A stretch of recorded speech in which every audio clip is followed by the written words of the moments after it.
BJP ने इस बार यह ऐलान किया है कि बंगाल में 2000 रैलियां निकलने वाली हैं, शोभा यात्रा निकलने वाली है। भगवान राम का जो जन्म उत्सव है उसे मनाने की तैयारी है और ऐसे में टीएमसी पहले तो मना ही दे रही थी और उसके बाद कोर्ट का रुख करना पड़ा, तो ऐसे में तकरार की स्थिति भी बनती दिखाई दे रही है। किस तरह से बंगाल में सियासत से मजबूर होकर ममता बनर्जी, क्या उनकी पुलिस इजाजत नहीं दे रही और उसको लेकर कैसे यहाँ पर फूका हुआ है राम भक्तों ने, रिपोर्ट के जरिए आपको दिखा रहे हैं।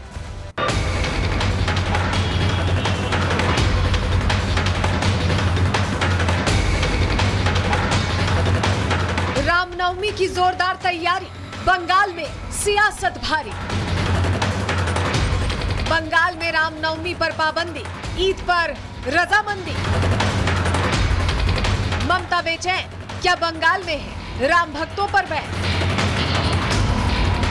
ये सवाल इसलिए क्योंकि बंगाल में जहां एक तरफ रामनवमी की धूम है तो वहीं शोभा यात्रा निकाले जाने पर तकरार छिड़ गई है।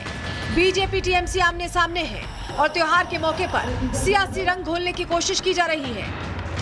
दरअसल हावड़ा में रामनवमी के मौके पर शोभा यात्रा निकालने की परंपरा रही है, लेकिन इस साल प्रशासन ने सुरक्षा का हवाला देते हुए शोभा यात्रा की अनुमति देने से इनकार कर दिया था, जिसके बाद अंजनी पुत्र सेना ने हाईकोर्ट का दरवाजा खटखटाया और कोर्ट ने शर्तों के साथ शोभा यात्रा निकालने की अनुमति दे दी, जिसके बाद अब शोभा यात्रा में 500 से ज्यादा लोग शामिल नहीं होंगे। रामनवमी शोभा यात्रा में डीजे सिस्टम पर बैन रहेगा।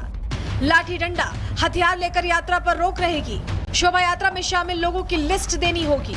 पहचान पत्र की कॉपी पुलिस को पहले सौंपनी होगी। सिर्फ पीवीसी में बने धार्मिक चिन्ह लेकर चलने की अनुमति होगी। हालांकि शोभा यात्रा को हाईकोर्ट से मिली मंजूरी ममता सरकार के लिए किसी झटके से कम नहीं है, क्योंकि कोई भी घटना होती है तो उसके लिए ममता सरकार ही जिम्मेदार होगी। यही वजह है कि पूरे राज्य में सुरक्षा व्यवस्था सख्त की जा रही है। संवेदनशील इलाकों में 29 आईपीएस ऑफिसर्स की तैनाती की गई है। अकेले कोलकाता में 5000 पुलिसकर्मियों की तैनाती का आदेश दिया गया है। मेरा जो कर्तव्य है, हम सनातन सबको लेके चलते हैं और बाकी किसी से हमको मतलब नहीं है। जो अधर्म का काम करता है उनसे कोई मतलब नहीं है मेरा। हम सनातन है, धर्म का काम करते। शोभा यात्रा में इतना रिस्ट्रिक्शन क्यों हो रहा है पुलिस प्रशासन में? देखिए, ये तो सब कुछ है, सरकार का जो रीति रिवाज का पालन करेगा। अपना जो अनंत सनातन का जो धर्म का है वो रीति रिवाज पालन करेगा। इसमें कोई मेरे को इतराज नहीं है। मैं सरकार से कोई मतलब नहीं है, बंगाल का सरकार से। मैं जो फॉलो करते हैं अपना आदि अनंत सनातन हिंदू धर्म के लिए मैं फॉलो करते हैं। ममता सरकार राम भक्तों पर सख्ती बरतने का निर्देश दे रही है, तो वहीं बीजेपी अब हमलावर है और ममता सरकार पर राम विरोधी होने का आरोप लगा रही है। I welcome. यह हमारी कॉन्स्टिट्यूशन राइट है, धर्म पालन करना। ये रोक रहा है, इलीगल काम कर रहा है ममता जी का इशारा में पुलिस, इसलिए हाईकोर्ट का दर्जा खटखटाना पड़ रहा है। हर इशू में हाईकोर्ट में, सुप्रीम कोर्ट में जाना पड़ रहा है। ये हाईकोर्ट ने कॉन्स्टिट्यूशन को प्रोटेक्शन दिया है। आर्टिकल 25 से 28 देख लीजिए। हमारी रिलीजियस परफॉर्मेंस करने का पूरा अधिकार है, छीनने का कोशिश कर रहा है ममता पुलिस। रामनवमी को लेकर इस बार बंगाल में तनाव इसलिए भी ज्यादा है क्योंकि बीजेपी ने इस बार बंगाल में 2000 रैलियों का ऐलान किया है। बीजेपी नेता शुभेंदु अधिकारी ने 1.5 करोड़ हिंदुओं के इस शोभा यात्रा में शामिल होने का दावा किया है। इतना ही नहीं, शुभेंदु अधिकारी ने नंदीग्राम में अयोध्या की तर्ज पर राम मंदिर बनाने का ऐलान भी कर दिया है, जिससे ममता सरकार टेंशन में है। Bureau report, Republic Bharat. Bengal में एक चीज हो जाती, ईद पर तो रजामंदी मिल जाती है, लेकिन नवरात्र पर तमाम तरह की पाबंदियां लगा जाती हैं। इसीलिए सवाल पूछ रहे नेता, सुनिए। बंगाल में तो रामनवमी पे दीदी को जय श्री राम कह दो तो दीदी भड़क जाती है। ऐसा है जैसे दीदी को गुस्सा दिलाना हो तो बोल दो चुप से जय श्री राम, बस दीदी आपे से बाहर हो जाती है। लेकिन यहाँ नीतीश कुमार जी तो राम भक्त हैं, कोई दिक्कत नहीं। दोनों सदस्य यहाँ पे रामनवमी का जुलूस निकलेगा, शांतिपूर्ण तरीके से होगा। जागो हिंदू जागो, और पश्चिम बंगाल के हिंदू तो खासकर जागो। इस्लामिक राष्ट्र बनने की तरफ है अग्रसर। अपने देश में रामलला को हम सेलिब्रेट नहीं कर सकते, रामनवमी सेलिब्रेट नहीं कर सकते, प्रशासन मना कर देता है। क्यों? तकलीफ हो जाएगी किसी को। देखिए, प्रश्न इसलिए भी पूछे जा रहे हैं क्योंकि पश्चिम बंगाल में पिछले 2 सालों में हिंसा की भी तस्वीरें सामने आई और इस बार रोक कहां पर लगाई गई? पश्चिम बंगाल के जादवपुर यूनिवर्सिटी में रामनवमी मनाने पर रोक लगा दी गई। यूनिवर्सिटी ने एबीवीपी को अनुमति देने से इनकार कर दिया, कहा कि इजाजत नहीं है। एबीवीपी से जुड़े छात्रों ने यूनिवर्सिटी पर यह आरोप लगाया है कि इफ्तार पार्टी की अनुमति दी जाती है तो रामनवमी की क्यों नहीं दी जाती? ये प्रश्न छात्र पूछ रहे हैं। कुछ दिन पहले यूनिवर्सिटी ने इफ्तार पार्टी की अनुमति दी थी और अब जब रामनवमी की अनुमति मांगी गई तो नहीं मिली। एबीवीपी ने अब बड़े पैमाने पर विरोध प्रदर्शन की घोषणा भी कर दी है। उन्होंने कहा है कि आखिर इफ्तार पर ये रजामंद क्यों नहीं है और एक तरह से मना कर रहे हैं। लेकिन अब आपको बताते हैं, पिछले 2 साल में जो हिंसा का मैं जिक्र कर रही हूँ, क्या हिंसा हुई थी, हुआ क्या था बंगाल में, क्यों इतना एहतियात बरतना पड़ रहा है या इजाजत भी नहीं मिल रही है, कोर्ट का रुख करना पड़ रहा है? समझिए, आपके सामने जानकारी रख रहे हैं। देखिए, तारीख 30 मार्च से लेकर 2 अप्रैल तक इतने दिन तक हिंसा होती रही थी और इलाका कहाँ था? नॉर्थ दिनाजपुर में हुई, इस्लामपुर में हुई, हुगली में हुई, हावड़ा में हुई। सिर्फ एक जगह नहीं, इसमें कितने लोगों की मौत हुई? 1 की मौत हो गई, 3 पुलिसकर्मी सहित 15 लोग घायल हुए थे।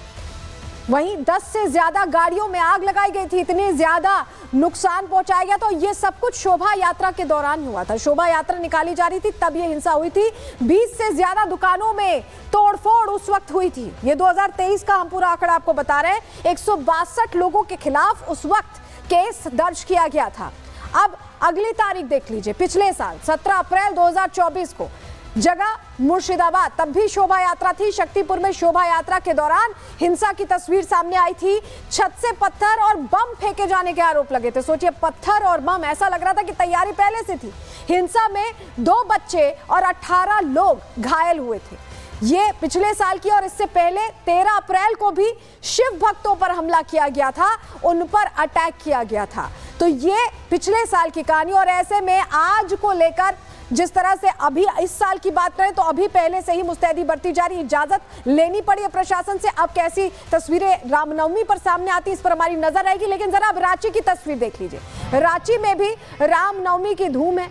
लोग यहाँ पर पहुंच रहे हैं, तैयारी कर रहे हैं, खरीदारी कर रहे हैं, क्योंकि उनके लिए ये दिन बहुत खास है। और अगली तस्वीर भी आपको दिखाते हैं, हजारीबाग की तस्वीर दिखाते हैं। हजारीबाग में प्रशासन अलर्ट दिखाई दे रहा है, क्योंकि हजारीबाग में सबसे बड़ी बात यह है कि तनावपूर्ण माहौल रहा है बीच में। अभी मंगला यात्रा के दिन पथराव हुआ था और उस दौरान भी स्थिति थोड़ी गंभीर थी। ऐसे में पहले ही प्रशासन अलर्ट पर दिखाई दे रहा है। तो झारखंड में भी और हजारीबाग में भी, दोनों ही जगह, बिहार में भी यह अलर्ट रखा गया है। क्यों इस तरह की तैयारी? चलिए जानकारी आपके सामने रखते हैं। देखिए, झारखंड में रामनवमी पर हाई अलर्ट जारी किया गया, उसको लेकर प्रशासन मुस्तैद दिखाई दे रहा है। रामनवमी से पहले पुलिस ने मॉक ड्रिल की है, तैयारियों की समीक्षा की है। संवेदनशील शहरों में भारी फोर्सेस की तैनाती झारखंड में की गई है। सोशल मीडिया पर भी कहा जा रहा है कि पैनी नजर रखी जा रही है। वहीं अगर हजारीबाग की हम बात कर लें तो यहाँ 30 दिनों में, पिछले 30 दिनों में 2 बार हिंसा के बाद से अब सतर्कता बरती जा रही है। रामनवमी के लिए सुरक्षा व्यवस्था सख्त रखी गई है, तैयारियां पूरी रखी गई हैं। प्रशासन ने छतों से पत्थर और ईंट हटाने की भी हिदायत दी है कि कहीं ऐसा ना हो कि कोई पथराव हो जाए। पूरे शहर की 15 ड्रोन कैमरों से निगरानी चल रही है, मॉनिटरिंग चल रही है। ड्रोन से छतों की भी तलाशी ली जा रही कि क्या कहीं कोई पत्थर और इस तरह की चीजें तो नहीं रखी हैं जो शोभा यात्रा को रोकने के लिए हो। पुलिस के जवान शोभा यात्रा मार्ग पर पैनी नजर बनाए हुए हैं, एक एक चीज देख रहे हैं। हजारीबाग में हमारी सहयोगी मौजूद है, उन्होंने रिपोर्ट तैयार की है। पूरी तैयारी को लेकर उनकी रिपोर्ट देखिए। तो लगातार रामनवमी जुलूस के दौरान यहाँ पे किसी तरह का विवाद उत्पन्न ना हो, पुलिस प्रशासन की टीम है। ये देखिए, एक पुलिस की वैन जो है वो भी जा रही है, अलग अलग इलाकों में पुलिस की वैन जो है वो जा रही है। और झंडा चौक है, यहाँ पे झंडा चौक में खास तौर पर बात करें तो ठीक सामने जामा मस्जिद है। उसी जामा मस्जिद से निकल करके झंडा चौक होते हुए जो रामनवमी का जुलूस है, ऐतिहासिक जुलूस है, वो निकलता है। बात हजारीबाग की करें तो उत्साह लोगों में काफ़ी ज़्यादा है, खरीदारी लोग कर रहे हैं, लोगों में एक उत्साह तो देखने को मिल रहा है। लेकिन इसी के साथ साथ देखिए, कहा जाता है कि पूरा हजारीबाग जो है वो राम नाम की गूंज से उठ रखा है।